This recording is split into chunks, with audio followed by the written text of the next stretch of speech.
the tie is not over. Should it have been last night after what you saw from PSG? And what did you make of Liverpool, Tim? I thought they were very poor. I thought from the outset, for the negative lineup, I understand why he did it, of course, but he didn't trust his players to be able to go toe-to-toe with PSG. We see Arne Slot complaining about other teams in the Premier League, the way they set up against his Liverpool side. Well, he's done exactly the same last night. He set up to try and be anti-football and trying to contain a PSG side.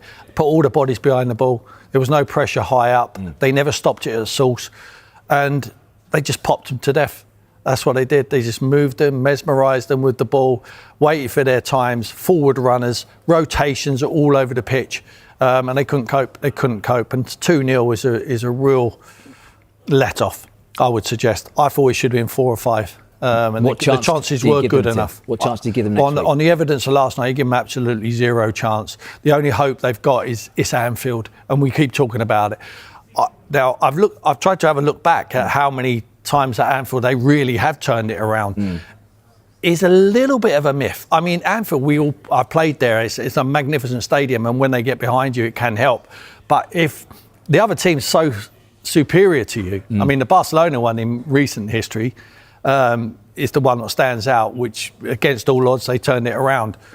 But this side is different. When you come out against this side, hence why he played 5 at the back last night, he wanted everyone behind the ball. If they start coming out like they have to win the game and take it to PSG, there'll be wide open spaces. If they've got the players what are fit, and I think they will have, because their next game is the away fixture at Anfield, because they're giving them a rest in the French league, they will rip them apart. I mean, it could be a cricket store. Yeah, you did look at them, because I saw you looking at them on the computer. There was, of course, that Barcelona turnaround. Was the it Dortmund one? Yeah. Dortmund 2016 under Klopp in the Europa League. But before that, it's Olympiacos in a final, isn't it? Yeah, St Etienne 1977. I wasn't alive David Fairclough. I was, fortunately. So, listen, it's happened, but it hasn't happened that many times. Let's hear from Arne Slot, shall we? Because he did not, to be fair to him, try and sugarcoat it. He made tactical changes to try and neutralise PSG and admitted that it could have been a lot worse for Liverpool. Let's hear from the Liverpool boss. Paris Saint-Germain was by far the better team today.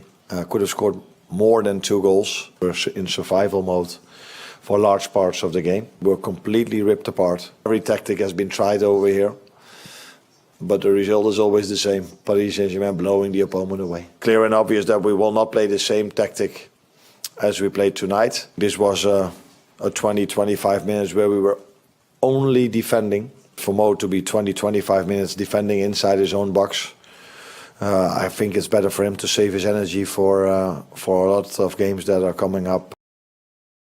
Well, let's see what Jamie Carragher made of that performance last night. He was working for CBS, and this is what he had to say. He said it was like Tim watching a team from a lower division. The golfing class, Carragher says, was very worrying from a Liverpool point of view. In some ways, it's a great result, as you said yourself, Tim. It should have been 5 or 6, but the gulf between the two teams was absolutely startling when you consider last season. The manager has tried something, but he's got it massively wrong tactically. What's your reaction to that? A team from a different division, a lower division, Tim? That's what it looked like. That's certainly what it looked like. And it was a mismatch. It was a mismatch. It was a footballing lesson. They got popped all over the pitch.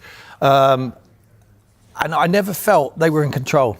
Defensively, you might have numbers back, but at times, one of the 3 centre-backs, Gomez was chasing him in there. You get Konate going like 40 yards from the opposition goal, chasing someone. The rotations, there's no centre-forward up there. Let's not forget. Is their only centre forward. Ramos, sorry. And Ramos sits on the bench most of the time. The rotation from Dembele and Kvaratskhelia, and they're just amazing footballers. They can all handle the ball and they all rotate, and sometimes they go deep. And the centre-halves were jumping in there. When they were jumping in, there was a big gap, and they were just forward runners. The midfielder quality, interchanging positions, the connections they have between each other, all of them can handle the ball. They're all sharp, quick, pacey. Fantastic team, and it was an absolute mismatch last night. It really, really was. But how do you analyse the drop-off from a Liverpool point of view from last season to this, Tim? It's incredible. It's incredible. Certainly what they've done and we could all do it in hindsight. That's what we're doing. Because let's face it, at the beginning of the season, we all said, look at the signings Liverpool have made. On top of winning the Premier League, everyone might as well just shut up and go home. Liverpool are going to walk it. Again, it's not materialised like that. It hasn't worked out. Yes, they've had problems at the football club. They've had injuries, the disaster, tragedy there with Jota. They haven't been able to cope with the situation what's been in front of them, unfortunately, and they've just gone on a spiral. And with the injuries, what they've kept picking up, and the confidence, the lack of confidence, both home and away, losing so many games. What is that? 16 games now they've lost. 16 defeats, yeah. 16 defeats for the champions of the Premier League and the champions of France and champions of Premier League. Like I say, we're total mismatch yesterday. We've been talking about this all week on Fan Club, Tim, but your view on what world Arne Slot is there next season? Does his future hinge now on this second leg solely, do you think, in the Champions League? Well, it's mad as it sounds. We're talking about a guy who's won the Premier League last season. You know, my head tells me you got to give him more time. He has had them problems this year, but I just think the toxic nature of Liverpool fans, which we don't often see and we don't hear, but you're hearing them now, and really turn on their managers. I think they've turned on Arne Slot at the moment, and I think it'd be very difficult for him to survive if he's not in the Champions League next season. They're not going to turn that around, in my opinion. They're not going to win the Champions League. Are they going to qualify for the Champions League via their league position this year? That's up for grabs. You know, this is certainly there. There's some very important games. They've got Fulham at the weekend. It's a big game for them. My gut feeling is that Slot's not there first game of next season in the Premier League. Yeah, I think he should be. I think they should give him more time, but I don't think he will be. No, I really don't. Welcome back to the Parc des Princes. That is the story of the game if you missed any of it. And here's Mohamed Salah, an unused sub who is just conducting his warm downs and about to walk straight past us three, here in our little studio. Go on, Stevie, go grab him. We'll probably get in a little bit of trouble, won't we? We'll get loads of trouble. Hello, Mo, how you doing? He's not... Don't worry. No, it's fair enough. Okay, good. Lovely to see you. Very well, thank you. A funny night, really. Can't ask him, obviously. We understand. Look, we get our certain ramifications. But how would you be feeling if you were Mohamed Salah watching on that? And he made 5 substitutions. Yeah, frustrated, because I think he'd be sitting there thinking I would back myself to influence this game and improve proceedings, certainly from going forward point of view. So I think he'll be a little bit sad and frustrated, but credit to him, you know, he's just stayed behind there and done extra running, because if there wasn't a midweek game, Wednesday probably would be a big session. So in his mind, he's already got his mind on Fulham and he's doing extra work, which shows the pro and the mentality that you're dealing with. Would you start him in the second leg at home? Would I start him? I personally would. I don't know Isak's fitness. He had 20 minutes tonight. I think he'll play against Fulham. And depending on how that result goes, I would certainly play him. I would do. And I would play him tonight, goals. To be honest. They need goals. They need goals, he's the best at doing it. Yeah. I'll tell you what, we're going to take you out to Anita, who has spoken to Virgil van Dijk. Well, I'm looking after the team. You know, that's for me the main thing. Speaking to players, we obviously have not too many sessions between the games, but you know, between sessions I have certain conversations, and I need to look after the boys, and I need to look after how we are mentally in the best shape. And today I think everyone was ready. Everyone showed the right mentality, and that you lose it today, obviously that's disappointing. And that's something, in my opinion, Liverpool should not accept, and we should not accept. That's not the standard I'm personally used to, especially over all those years I've been at the club. So that's why it hurts all the time, and especially the weekend one was a very painful one. But there is still an opportunity, and you know, if we obviously first have a big game on the weekend, by the way, of course. And then we have to be ready, hopefully, for a very special night. And like I said, it's so important to be together. And I'm not only speaking about the team. You know, I'm speaking about as a club, as a unit. You know, I've been. Do you feel there's been a sense of fragmentation then? No, I don't even know what that means, by the way. But just maybe not been together as much. No, the thing is, like, you know, our season has been so inconsistent, and it's down to multiple factors, and the noise, you know, is there because we are Liverpool. We are the champions we're the Premier League champions. So the noise is absolutely justified. So, you know, as me, for me personally, it's not been an easy season to handle everything that comes our way. Like, I'm not speaking about me because I've never been selfish in that sense. You know, it's always about us, me, and the club always will go number one. You want to respond in any way? No, listen, what I would say about Virgil van Dijk, he's always been a true leader on the pitch, and he is a true leader for me off the pitch. He gets questioned a little bit when Liverpool aren't doing well by supporters about, is he, you know, leadership on the pitch? But that always happens when a team's not winning. You're always pointing fingers. For me, he's been a fantastic captain, a fantastic player for Liverpool, and he always comes out and speaks, and I respect that, because not everybody does right now. But I said at the start of the season, and nothing's changed in that, what you're seeing here with Liverpool, and there's lots of different things that are wrong, but you're watching 3 all-time greats in the goalkeeper, Alisson. He's always had injuries, but he's getting them more now. He's not the same goalkeeper. Virgil van Dijk, as we know, he's not quite the same. Who is at 34? Mo Salah's the same. Who is at 33 as an attacking player? I'm never going to criticise them as players. They're legends. They've done so much for the club. And they've carried players. And that's not criticising the other players, because that's Thierry at Arsenal. That's Bergkamp. You always have 4 or 5 great players who carry the rest with them. So what you're watching here now is Salah and Virgil van Dijk, who were absolutely out of this world last season, carried Liverpool to the title. They're not the same players, and the others aren't quite good enough to step up. And then you've also got new players who come into the team. And I think they've got away with quite a bit of criticism, actually, the new signings, because we've almost said, OK, the new signings, they're getting up to speed. And in Ekitike was really poor tonight.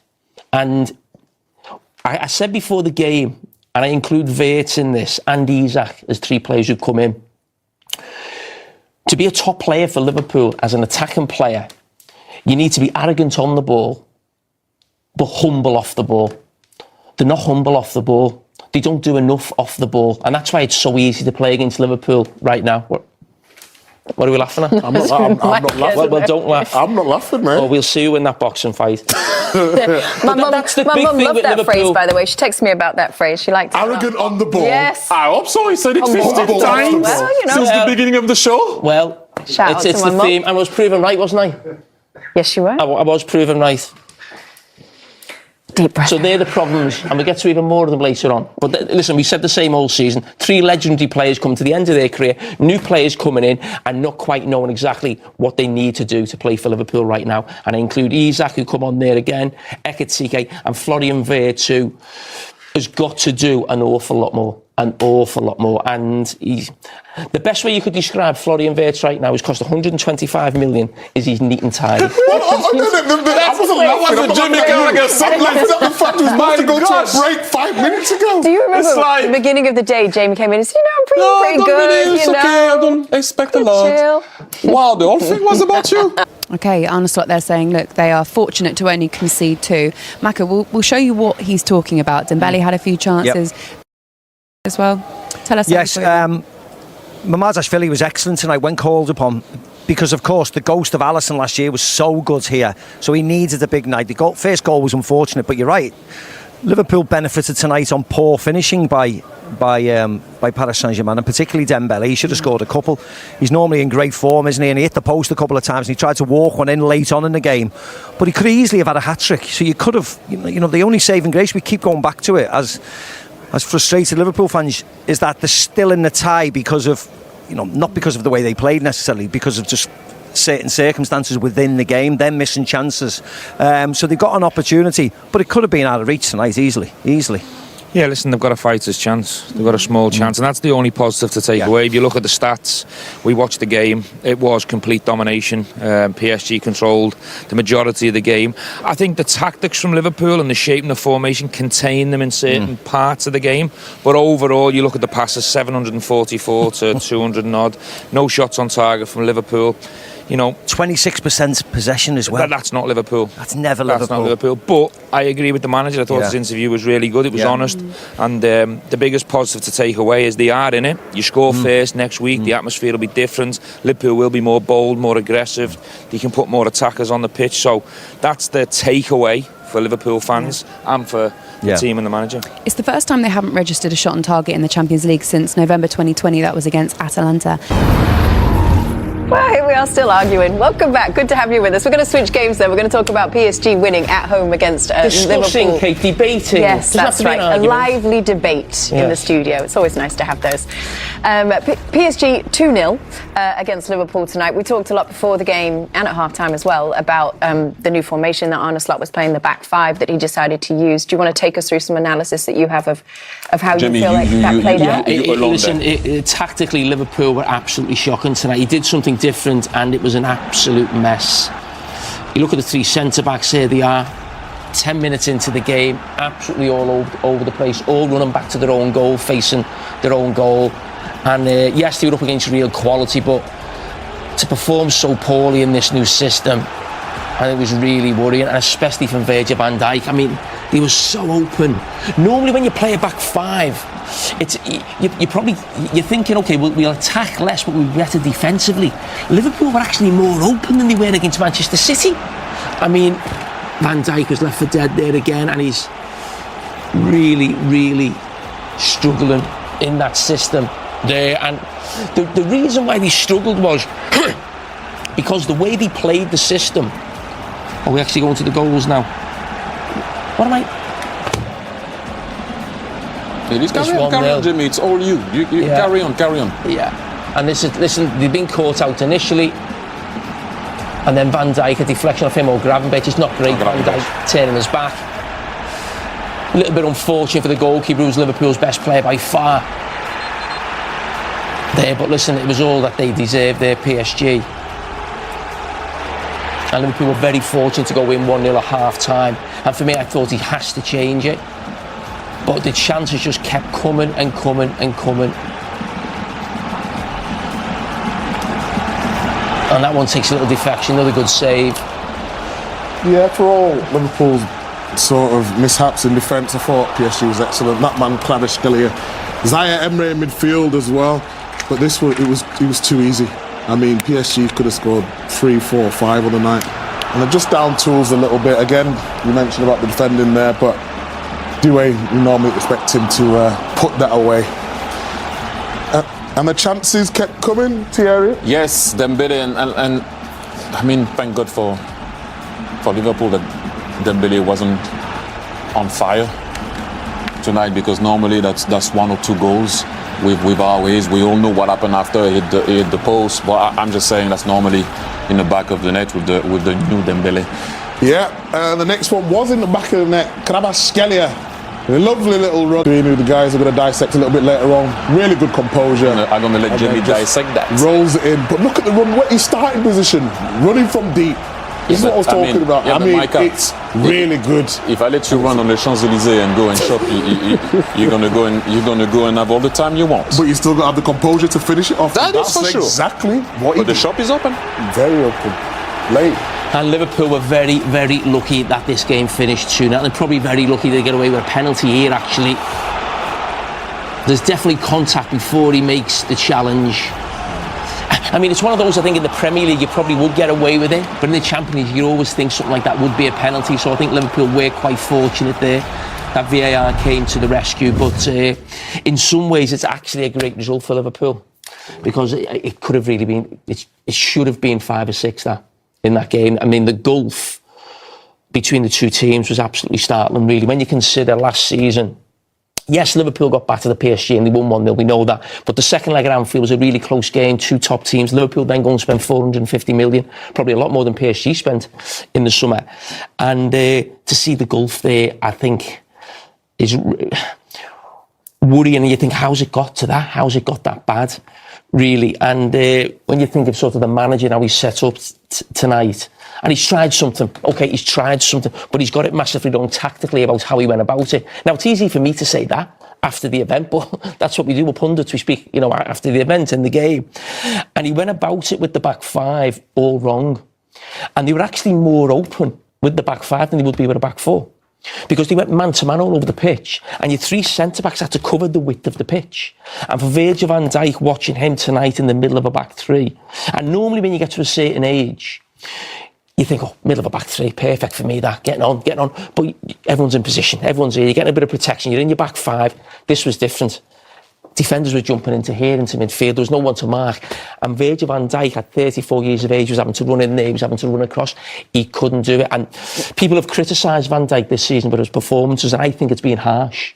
Because I think he plays every game. The fella next to him's just been awful all season. Poor again tonight. Konate makes a mistake every game. So that's not easy to play alongside. So I still think he's actually been one of Liverpool's better players, Virgil van Dijk. But tonight in that back, so uncomfortable in a Liverpool shirt in my life. And I think he'll be pleading with Arne Slot to never play that system ever again, because he found it so tough, and we'll look at that later on when we analyse the goals. But what I must also say, it's not just the system of Liverpool and getting it wrong tactically. PSG were absolutely out of this world, and the biggest compliment I can give them, it was like watching Pep Guardiola's Barcelona. Very good. I want to go back to that, the potential penalty that we saw that wasn't given there. If we can roll that back in again. Thierry, your thoughts on this? I'm back to my normal self. I'm at those discussions. No comment? The referee saw it. I thought it was maybe. Then you have to give Konate maybe that he put his leg. For me, there is a tiny bit of, I can see how sometimes, Konate would have found it difficult because he put his legs, he blocks the shot, but then it disturbs. For me, there is an opportunity after, actually, when Konate pushes Nuno Mendes, where he's actually clearer than that for me. Because as a striker, if you push me when I'm about to shoot, then you are going to unbalance me. But let's go back to the opportunity here. And then, as you can see, Dembele, that's what I was talking about, smashing the ball on the post. And the goalkeeper got saved by his post at the end of the very day. And the fast breaks we talked about before the show, brilliant. Hakimi is just a ruddy machine. But again, he should be finishing it off. Make it 3-0. Ties over then. It's not. It takes a touch, and maybe he should hit it first time, but Hakimi again was outstanding. Maybe it's a little bit behind him. He don't want to go with his right foot, tries to go on his left, take that extra touch. But it wasn't meant to be. It keeps Liverpool alive at Anfield. And I said on my pod, award-winning pod, that Liverpool in Europe... Off? What do you mean? Who did the award season hasn't even been done yet. Well, it's award-winning.